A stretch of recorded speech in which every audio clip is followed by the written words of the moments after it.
बिस्मिल्लाहिर्रहमानिर्रहीम। स्पीकर साहब बहुत शुक्रिया, मैं आपको ज़्यादा वक्त नहीं लूँगा। साहब गुजारिश ये है, यहाँ कुछ लोग हैं जो 85 के भी असेंबली के हैं, कुछ उसके बाद आए हैं, और मुझे बड़े अफसोस से कहना पड़ता है कि जो पिछले 5 साल में असेंबली में हुआ वो हम सब के लिए बड़ी शर्मिंदगी का बायस है और हमें उससे सबक लेना चाहिए।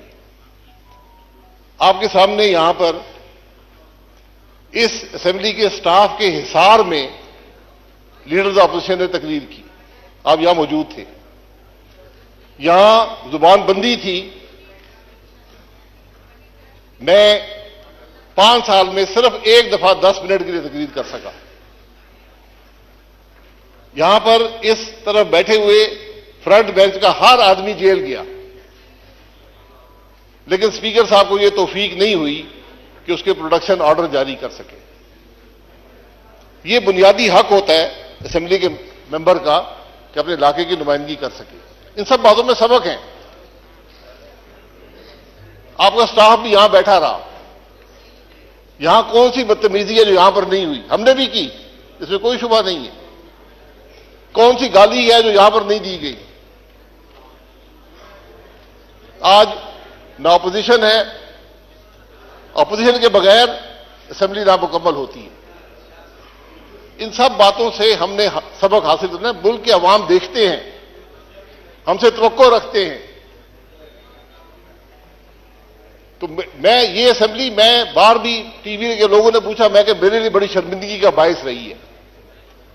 85 से हम देख रहे हैं हर असेंबली में अखलाकी कदरें, जमहूरी कदरें, पार्लिमानी रवायात ज़वाल पजीर हैं, लेकिन 18 से 23 तक ये ज़वाल इस तरह गया। ये अब हम सब की जिम्मेदारी है जो अगली दफा आएंगे कि इस असेंबली की तौकीर को बहाल करें, इसकी साख को बहाल करें, और वो हमारे अमल से होगा, बातों से नहीं होगा। असेंबली की छत पर बड़े झंडे लहराने से नहीं होगा। ये हमारी अवलीन जिम्मेदारी है। आप ये देख लें कि हमने कुछ सीखा या नहीं सीखा। इस असेंबली के आखिरी हफ्ते में मुझे नहीं पता 40 यूनिवर्सिटियों के बिल, या कोई 53 कहते हैं, कोई 40 कहते हैं, बिल यहां पर पास हुए। ये शर्मिंदगी का बायस है। हमें सोचना चाहिए कि लोग क्या सोचते होंगे, हम क्या जवाब देंगे। आज इल्जाम लगते हैं इस असेंबली के मेंबरान पर। ये स्पीकर साहब, आपने इस असेंबली की साख का तहफ्फुज करना है अपने अमल से। आपको रोकना चाहिए था इन बातों को। ये वो चीजें हैं जिससे पाकिस्तान के अवाम हमें तोलते हैं, हमें नापते हैं कि किस किस्म के लोग हैं। यहां आम तासुर यह है कि असेंबली के मेंबरान सारे करप्ट हैं। लोग हमें अच्छी निगाह से नहीं देखते और हम अपने अमल से साबित करते हैं कि उनकी बात दुरुस्त है। असेंबली के मेंबर की तनख्वाह क्या है, ये आपने कभी बताया किसी को? क्यों सेक्रेटरी साहब, क्या 60,000 रुपया, क्या कितनी तनख्वाह है? वो अलाउंसेस डाल के है ना। तनख्वाह क्या है? आप देख रहे, तनख्वाह उससे कम है। मुझे भी तनख्वाह मिलती है, मैं जानता हूं। लोग ये समझते हैं कि ये अरबों रुपया ये लूट कर ले गए। ये वो चीजें हैं जो हमें लोगों को बतानी पड़ती हैं। क्या इस असेंबली का मेंबर अपने गाड़ी के खर्चा भी पूरा कर सकता है उस तनख्वाह से? ये सब बैठे हुए हैं। पाकिस्तान की हर असेंबली में तनख्वाह बढ़ाने की बात नहीं कर रहा, मैं एक हकीकत की बात कर रहा हूं।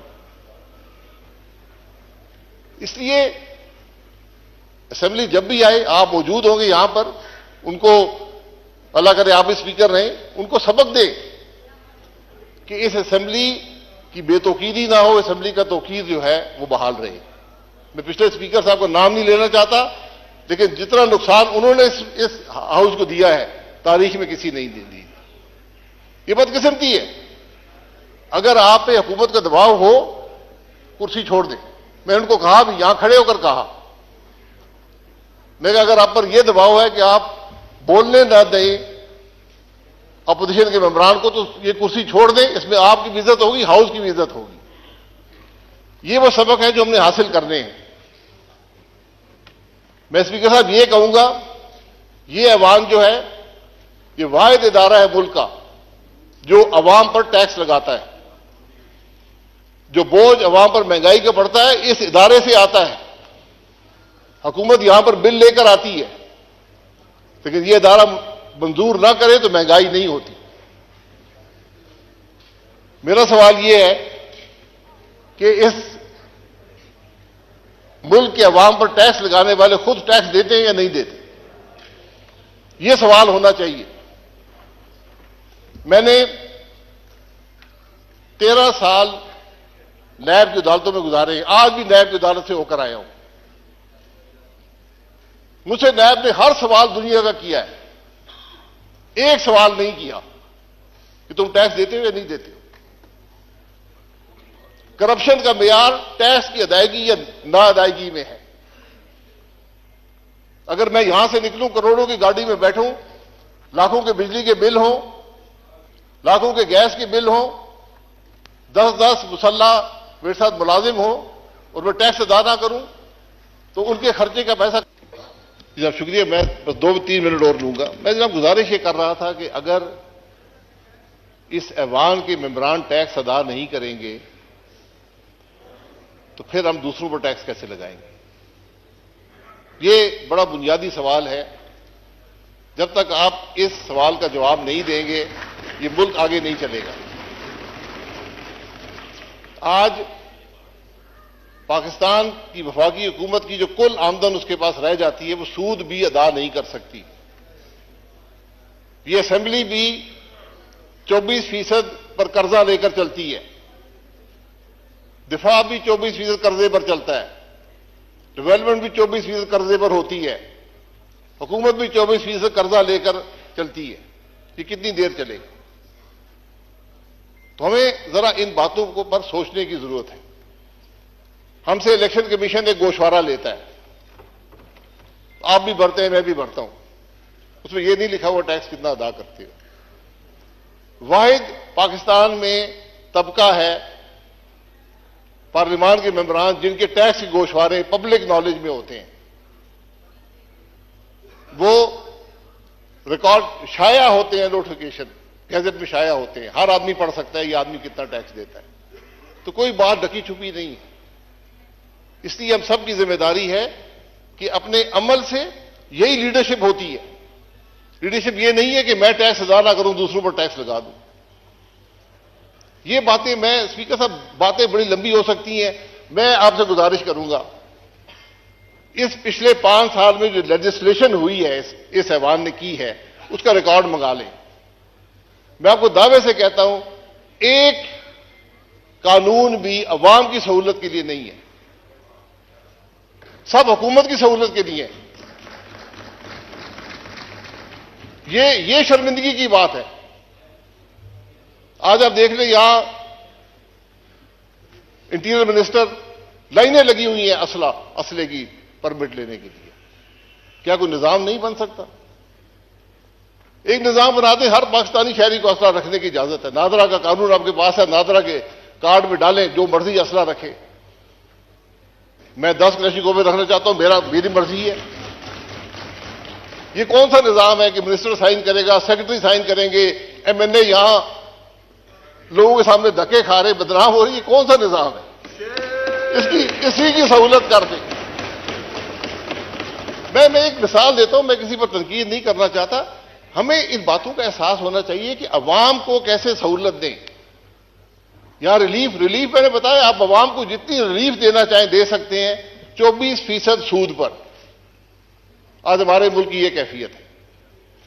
क्या हमें इन मामलात की परवाह है?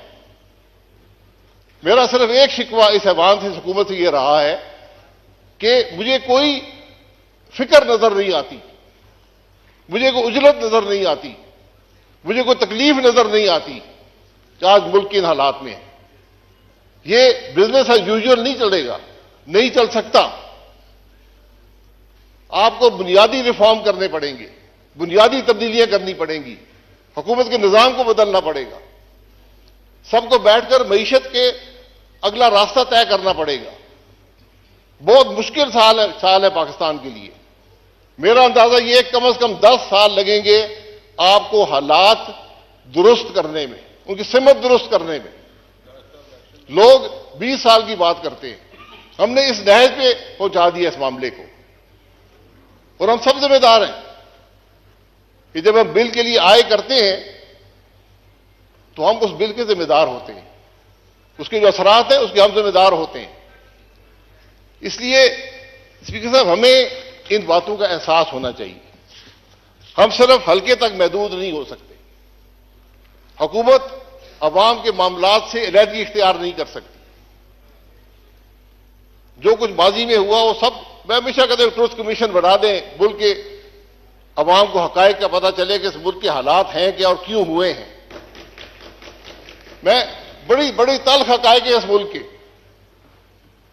लेकिन हमने अपनी तारीख को भी मसख कर दिया। हमें हकीकत का इल्म नहीं है कि मुल्क के अंदर हुआ क्या है, किसने क्या किया। सजाओं को छोड़े, सजा जजा अल्लाह ताला पे छोड़ दें, तो कम से कम हकायक तो अवाम के सामने रखें। ये आपका बहुत मशकूर हूं, ये चंद बातें रखनी थी, लेकिन जिम्मेदारी हम सबकी है। अगर हम कोई गलत काम करेंगे, गलत भर्ती करेंगे, इस अवाम के मेंबर होकर, वजीर होकर हमने निजाम को तबाह कर दिया। लोगों का एतमाद उठ जाता है। आज अवाम का एतमाद हुकूमत के निजाम पर उठ गया है। आपको उसको दुरुस्त करना है, लेकिन दुरुस्त बातों से नहीं होगा, उल्टे सीधे कानून बनाने से नहीं होगा, अमल से होगा। ये बात जो भी कल ऐवान में आए उनको आप जरूर हमारी तरफ से पैगाम दें कि जनाब ये बातें हैं, आप सिमत दुरुस्त करें, मामले को आगे चलाएं, फिर मुल्क की दुरुस्ती होगी।